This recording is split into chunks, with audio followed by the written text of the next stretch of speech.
I am Mark Schlesinger, and I want to welcome you to the fourth of our pre-recorded sessions for the 2021 Health Experiences Research Network training program. This session is going to be on the role of teams in doing HERN-related projects. And so without further ado, we will dive right into that. When the DIPEX program first started in the UK, right around the turn of the century, they modeled it very much on kind of single investigator qualitative research. And so each of their modules, which is what we call each of the projects, each of the topic areas in HERN, each of their modules was run by a single person. And they had a little bit kind of the rudimentary first parts of team building to help that person do their job better. But it was pretty much a single person operation. But as we brought the model over to the US, we saw a variety of advantages in going to more of a team model. And so what we're going to do today is explore why that was, explore how it works, and explore how one can best think about doing the kind of team building that makes that work well. So, starting point, team science. So, as we were contemplating how to take this model, which was already like 15 years old in England, where they'd been working on it the most, and they'd already done like almost 100 different studies, 100 different modules on different health and healthcare related topics. We had a strong sense in the US that we could enrich how things were done by incorporating more multidisciplinary teams. And the advantages are easy to imagine. When you have a single person doing a module like they did in the UK, they're going to be trained in a particular discipline. They'll have insights from that discipline. But there may be other insights that other disciplines can bring to bear, and those don't easily enter in the single investigator module creation. Now, in HERN teams, we don't have exactly as many different disciplines as are shown on this sign. We haven't figured out how to work physics in yet, but you would be amazed how many of these other disciplines have a role to play in constructing our modules. And that has tremendous advantages in terms of gaining additional insights, but it's not always easy because the primary product that initially emerges from each of these DIPEX style studies is a public facing website that tells the story of a particular illness or healthcare condition or aspect of healthcare experience in a way which is coherent and can help people make sense, particularly people who have that condition, have just been diagnosed with that condition, or have family members who have just been diagnosed with that condition, can give them a sense of what it's going to be like to go through that. And that requires some commonality of voice, some way of merging these multiple perspectives into a single coherent whole. Now, exactly how you do that depends a little bit on what your aspirations are for how much integration you want to have in the team. So, at the low end was the conventional UK model, the investigator run, and they had a little bit of teamwork. They introduced something which, because they're English, they charmingly called the coding buddy role. And coding buddies, that we're going to talk about more in just a bit, they went in and they helped the investigator make sure that they were getting all the information out of their interviews that they could. But that was pretty much it when it came to teamwork. Now, as we move the model into the US, our aspirations are to have what we call a fully integrated research team. That is one where everyone can learn from everyone. Everyone can offer insights at each stage of the game. And the project as a whole is enriched because we have lots of perspectives, lots of pairs of eyes on each of the projects. At different stages, it is sometimes a little more like that, a little more integrated. At other stages, a little less integrated, sometimes even disintegrated. But what we're going to talk about today is how you strive to get as close as you can to a fully integrated team throughout the course of a DIPEX module development. And we'll talk about what that course looks like in just a moment.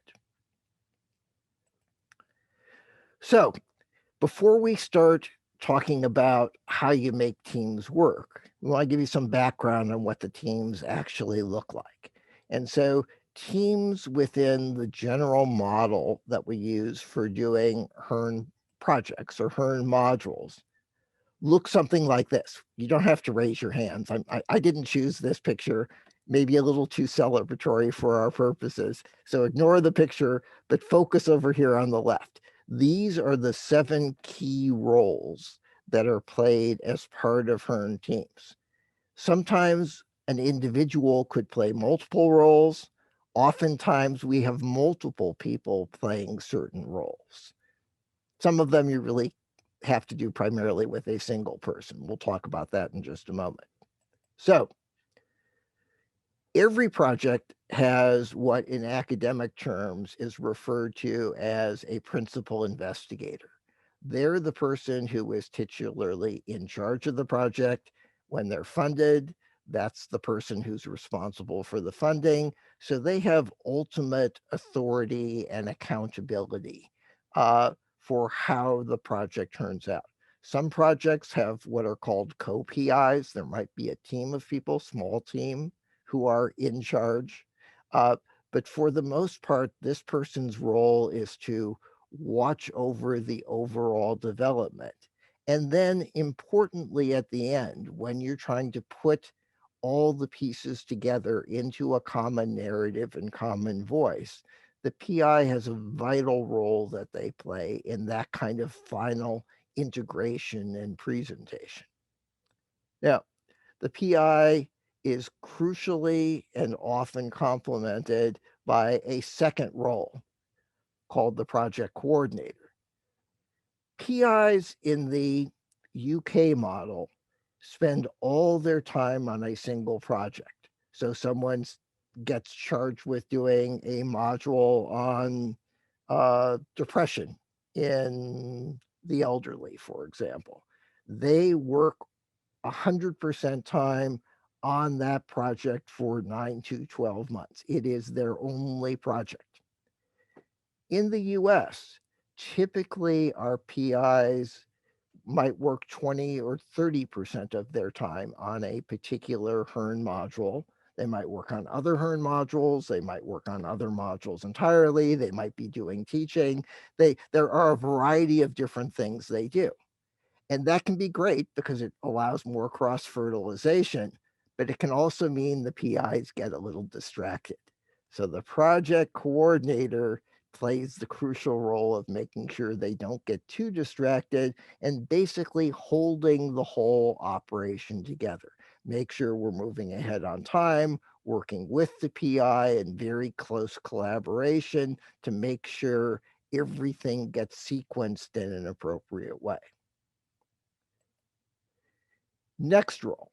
Remember in the UK model, the single investigator model, the only person who went out and did interviews and then interpreted the transcripts from the interviews was the PI. They were the sole researcher on a project. And there might be someone who would pitch in if they got sick to do an interview or fill in various ways, but it's a single researcher model.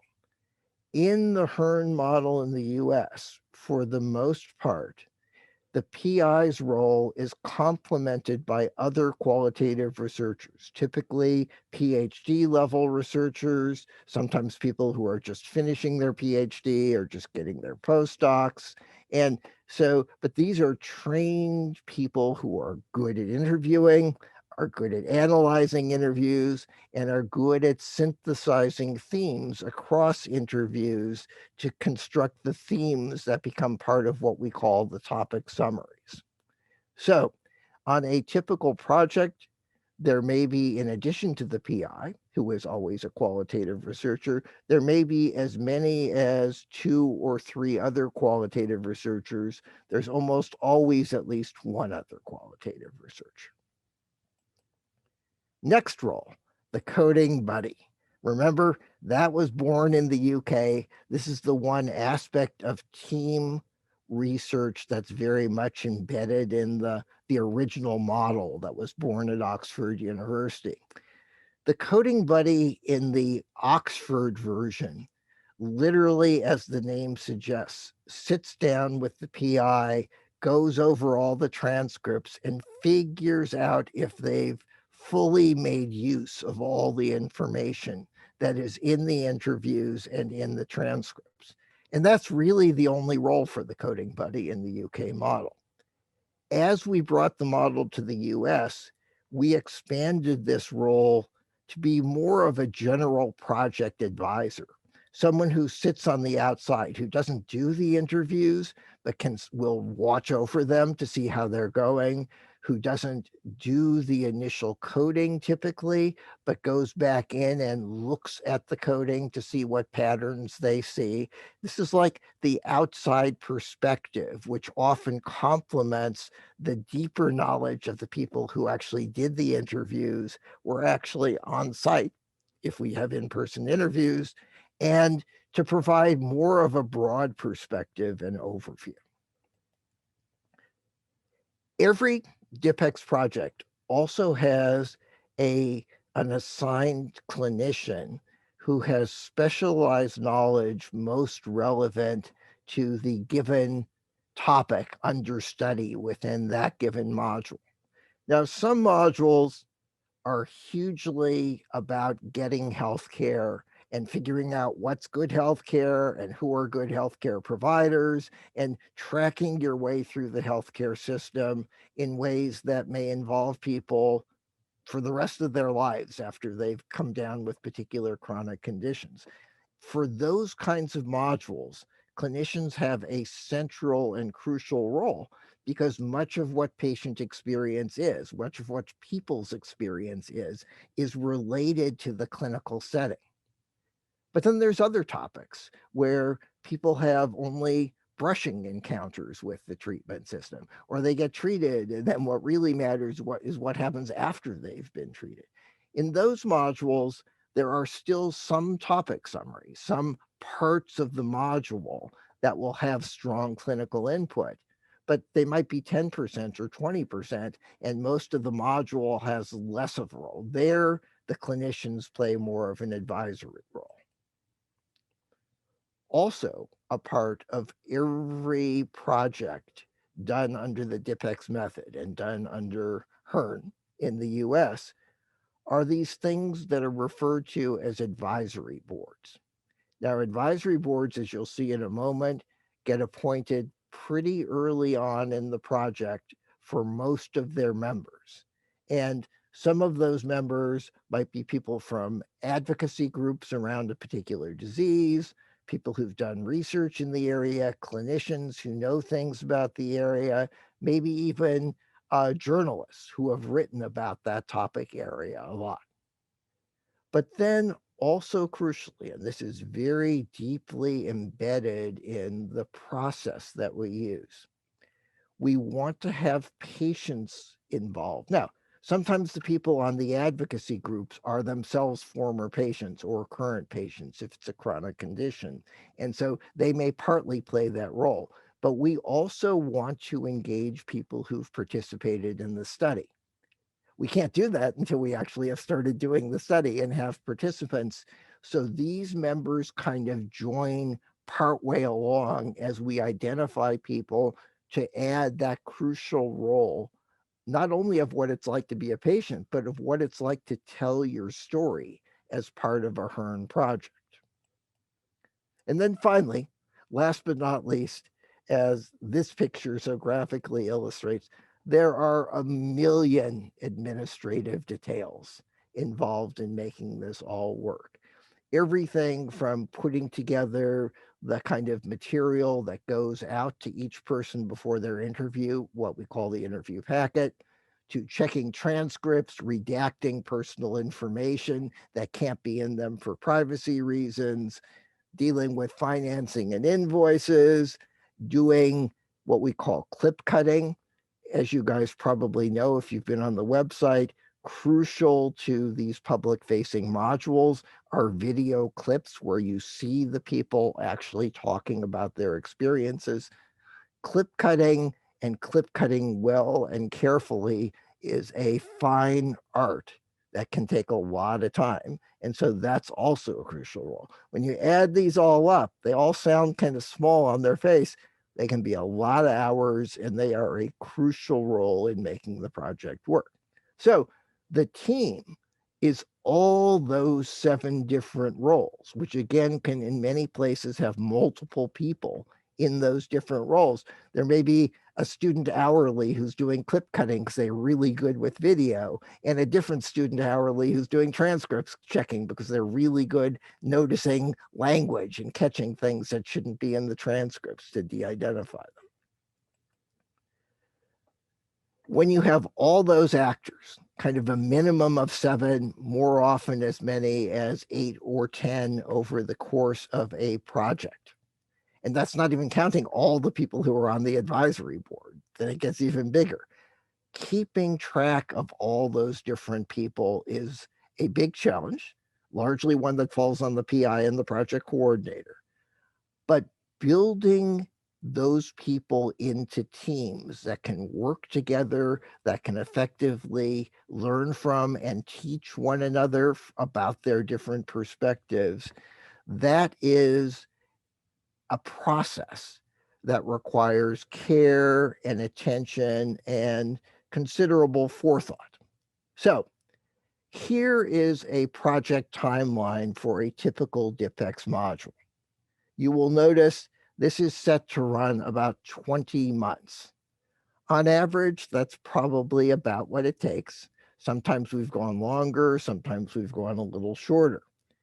By contrast, in the UK, they basically do modules in the space of about a year. So it runs about 12 months. And you can say, well, what's wrong with us that we have to take 20? Doing team-based science takes more time, partly because you got to build your teams, but partly because the very virtue of team-based research is that you take time to listen to each other. It slows everything down, but it does make, at least in principle, everything better. Now, over the course of this 20 months or 18 months or 16 months or however long it takes on any given project or any given module, there are a few key juncture points that we found where it's both easiest and most rewarding to try to really build your team, to try to really get people to know and appreciate each other. And so I've highlighted here, there are really 3 different activities in the activities, but they come at basically 2 different times. The first is what we'll call literature and scoping, and we'll talk about what that contains in a moment. The other 2, which are kind of coincidental, have to do with developing the interview guide. That is the list of questions that you use for guiding your interview, and then going out and doing the initial interviews, after which you then revise your interview guide because you realize you forgot a bunch of stuff when you first put the guide together, or you get other new insights. And so these 2 processes are key times to get everyone on the team to engage together and learn from each other. So that's what we're going to focus on for the rest of today's presentation, which is to really dive into these really 2 different juncture points, but the second one involving those 2 separate activities. So remember 3 points: initial scoping, development of the interview guide, fielding of the initial interviews, these 2 kind of tied together. I'm going to focus really on the first and the third of these, and I'm going to illustrate them with two of our completed modules. The first we refer to as the genomics module, though on the website it is officially named Cancer Risk That Runs in Families. That's a mouthful, so we call it genomics. The third one, which was actually the first module that we did in the US, we're going to talk about what it's like to field your initial interviews. And because this was the very first HERN study we did, it was the initial, not just for this one study, it was the initial in the US. So basically, we had no idea what we were doing. And so we were desperately learning how to make this new approach that we were just becoming familiar with work. And so I'm going to give you some clues about how we tried to build teams at each of these different stages. So let's start with initial scoping and genomics. So we had a great idea for team building with genomics, which is we gave everyone caps. And these little caps, you notice, have a double helix on them, and the double helix is in the HERN colors. Isn't that remarkably artistic and creative? The problem was we figured out this would be a good team building move only at the end of the module. So learn from our mistakes, do your team building early, not at the end. But it really was a lovely team building thing, and you can try to come up with equally creative things. Now, I'm being a little facetious. It's a little superficial. Wearing a cap doesn't turn you into a team, but it's a nice symbolic step in the right direction. Here's what we really did. We spent the time and energy to really focus carefully on how we wanted to go about doing a study. So in the genomic study, what we're doing is studying a really emergent issue, the use of genetic medicine for conditions which are hereditary, for which people have mutations that are passed down from one generation to another. And the application of genetic medicine was really just coming to the fore over the last couple of decades. So to study patient experience, we were really looking at people who were in the first generation of experiencing this. And we had to figure out, well, how do we do that? So when you're in the scoping part of a study, you are partly doing a literature review. And you guys know how to do literature reviews because everyone who's ever had a contact with academics does literature reviews. But you also do some other things in the initial scoping that look different. One, you look at other DIPEX International websites. There are 14 countries now, in addition to the US, that have websites, and some of them might be on topics that you're about to do a module on. So you can look at them and learn from them. You look at other public-facing websites for any condition.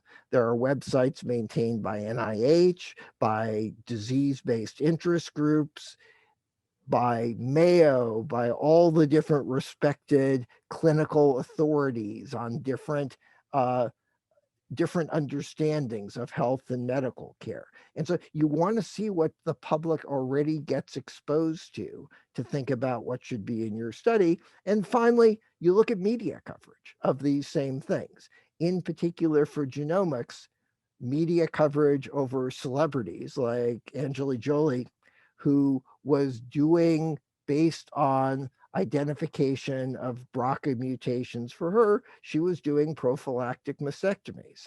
And that caught everyone's attention. That was a big deal. That really shaped public discourse around these issues. So those are the things you cover in the scoping review. But to build a team while you're doing that, you want to engage here. You don't just want to have one person saying, here's what the lit review says. You really want to get people to take on different roles. And so what we did was rotate roles. We rotated who got to look at the websites and then report back to the team, or who got to read particular portions of the literature and summarize that for the team, or who did the media analysis and summarize that for the team. And by learning from each other, we ingrain this process of what it means to respect one another, and to really appreciate the different perspectives that each of us brought. Okay, so that was team building during scoping. Once you're about to go into the field, once you've developed your initial interview guide, and once you start going into the field, that's another crucial time for team building, because this is when you're kind of testing out your interview guide and you're really seeing how people talk about these things when you do the interviews. And so during our young adult with depression module, which again was the first of our studies in the US, we paid a lot of attention when the interviewers went out to emailing during those initial interviews, emailing everyone else on the team what happened at the interview, what questions got raised, and then everyone emailed back, right? We started a conversation about what we were all learning from the initial interviews. And here, literally, this is literally from an interview that Rachel Grob did. This is an email she sent. This explains different things about what were relevant or important in the interview, and we all spent some time talking about that. Another thing that crops up as you start doing the initial interviews, as I mentioned earlier, you realize your interview guide doesn't quite contain everything you really need it to. And so these were, again, emails that came out after the initial interviews. Look at the first one. Should we ask about sex? HERG, which is the UK version of HERN, the Health Experiences Research Group at Oxford, they say you should always include an explicit question about sex. Explicit doesn't mean graphic or pornographic. It means just talking to people about sex, because sex is very deeply implicated in some kinds of health conditions, less so in others, but it's always at least a little relevant. And so what we did for young adults with depression, the way we ended up working it in was that we asked people who had intimate relationships with others, and many people did. They were sometimes passing intimate relationships, sometimes they were long-standing relationships. We asked them, when did you first talk to your intimate partner about your depression? And that opened up that whole area in a way that was deeply connected to the substance of it didn't feel extraneous. It didn't feel irrelevant. It felt like it really touched on the substance of the topic. But again, the key is when those questions arose, as a group, we all talked about them. We all shared our best thought about how to deal with them. And then we decided what was actually going to be integrated into the guide. All right, that is our summary for teams and team building. We're going to leave you with 3 different questions to think about, to reflect upon. Question number 1. Think back to your own past involvement in multidisciplinary teams. What worked well? What didn't go so well? What would you want to replicate in the future? What would you want to avoid in the future? Second question. Even if you haven't done any of these DIPEC style studies before, or even anything very much like them, think about how the lessons that you would draw from question 1 might be particularly applicable to studies like the kinds we've been describing for you here and the kinds of team building I've just been describing for you in this presentation. And then finally, what are the things that you think would be hardest about building effective teams? We're going to come back to this question and talk about this during the live training sessions in May.